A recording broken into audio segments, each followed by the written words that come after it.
చిన్నప్పుడు అన్ని ఆనందాలేనా, మర్చిపోలేని దుఃఖాలు కూడా ఏవైనా ఉన్నాయా? అమ్మ చెప్పాలంటే ఓపికకి, గృహిణిగా తన బాధ్యతలు నిర్వర్తించడానికి అండ్ అన్ని రకాలుగా టేకింగ్ కేర్, దీనికి ఒక మంచి ఉదాహరణ నేను చెప్పగలను. అది తలుచుకున్నప్పుడు నాకు చాలా ఉద్యోగంగా ఉంటుంది, నాకు చాలా కంటితనం వచ్చేస్తుంది. అమ్మకి మేము 5 బిడ్డలు అండ్ పురిట్లోనూ 1 year పెరుగో 2.5 years పెరుగో 3 బిడ్డలు చనిపోయారు.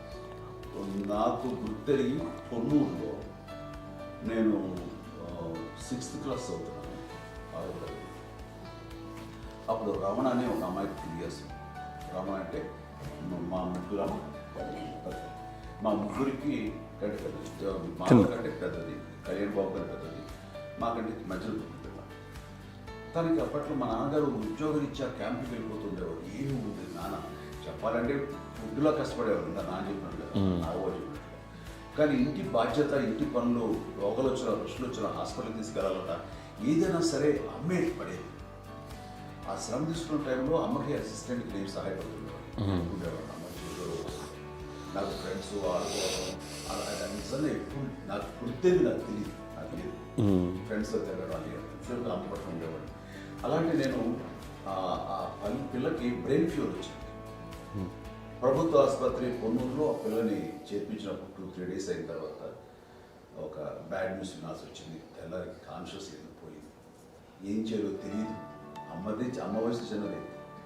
ఇద్దరు తీసుకుని ఆ బిడ్డని ఒళ్ళో పెట్టుకుని శవాన్ని, డెడ్ బాడీని రిక్షాలో ఇంటికి వెళ్ళాలి. ఇప్పటికీ నాకు గుర్తు ఆ విజువల్స్. అండ్ నాన్నకి తెలియదు ఏ విషయం, నాన్న ఎప్పుడు వస్తారో తెలియదు, ఎలా కమ్యూనికేట్ చేయాలో తెలియదు. అది తీసుకుని వెళ్ళిన తర్వాత ఇంట్లో పడుకోబెడుతుంటే ఏం చేయలేదు. చుట్టుపక్కల ముస్లిం సోదరులు ఉండేవాళ్ళు, ఫ్యామిలీస్ అక్కడ. అంటే మసీదు, పొన్నూరు మసీదు పక్కనే మా ఇంట్లో అనుకుంది.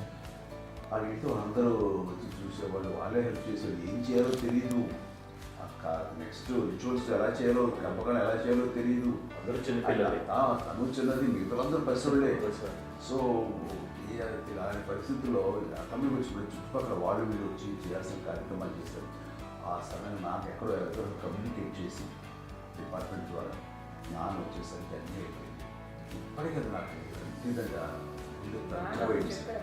మేము ఇలా ఎన్ని పురుషులు ఎన్నుకుంటున్నామంటే ఎలాంటి ఇది లేకుండా జాగ్రత్త అనే ఒక హెచ్చరికలాగా చేస్తూ అండ్ పంపించాలని సపోర్ట్ చేసి. అండ్ ఇప్పుడైతే నా మీద ఎంత నమ్ముకుంటే నేను ఏ నిర్ణయం తీసుకున్నా మరో మాట. అండ్ తనకి హాస్పిటల్ పెద్ద ఫోబియా. నేను ఎక్కడికి వస్తాను హాస్పిటల్. ఈ మధ్యకాలంలో సరే అమ్మకి మోకాల ఆపరేషన్ జరిగింది. అమ్మను కొంత బాధపడుతున్నావు, అసలు ఈ రోజున వచ్చిన మెడికల్ అడ్వాన్స్మెంట్లో నీకు అసలు ఏ బాధ తెలియకుండా మోకాల ఆపరేషన్ రీప్లేస్ చేస్తారు అని వీళ్ళందరూ చెప్పాలని భయపడతాను. ఎందుకంటే ఫస్ట్ అలా నాకు సపరేట్ అవుతాను, ఎలా చెప్పాలి తెలియదు. ఒక్క వీళ్ళంతా కలిపి నీ మాట వింటుంది, అది మాట మీద నువ్వు చెప్తే వింటుంది. సరే నేను చెప్పాను అంతే. ఏదో 4 పావు ముందు చెప్తే ఎలా అవుతున్నారా, సరే ఇష్టం రా లేదులే మా ఊరికి పర్లేదు. మళ్ళీ ఇంటికి వచ్చాక మళ్ళీ ఇంకొక తెప్పించి, ఇంకో మిషన్ తెప్పించి మళ్ళీ టెస్ట్ చేయించి అందరూ బాగుంది, ఏమీ లేదు అన్న తర్వాత అప్పుడు ప్రతితో పట్టడం ఏదో ఉంది, మమ్మల్ని టెస్ట్ చేయించాలని చెప్పి శ్రద్ధ ఎక్కువ.